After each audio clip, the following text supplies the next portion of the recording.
రెహమాన్ స్వరపరిచిన వీరా రాజ వీర పాటపై మరో వివాదం చెలరేగింది.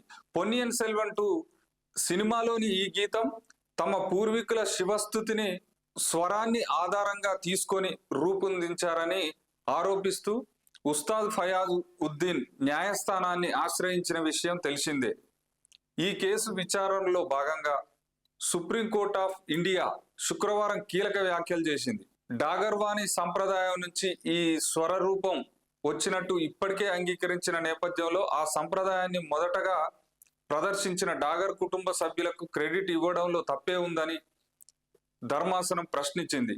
Chief justice Suryakant, justice Joymalya Bagchi ఉన్న bench chief justice Suryakant, justice Joymalya Bagchi ఉన్న బెంచ్ ఈ అంశాన్ని ప్రస్తావించు ఘరానాలకు చెందిన శాస్త్రీయ సంగీత కళాకారులకు తగిన గౌరవం, గుర్తింపు ఇవ్వాలని సూచించింది.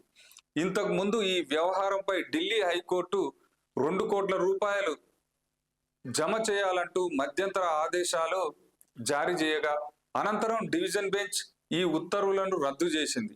ఈ నిర్ణయాన్ని సవాల్ చేస్తూ ఫయాజ్ సుప్రీంకోర్టును ఆశ్రయించాడు.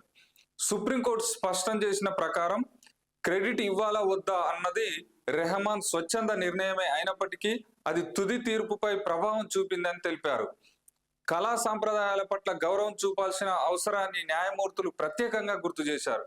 తదుపరి విచారణను ఈ నెల 20కి వాయిదా వేశారు.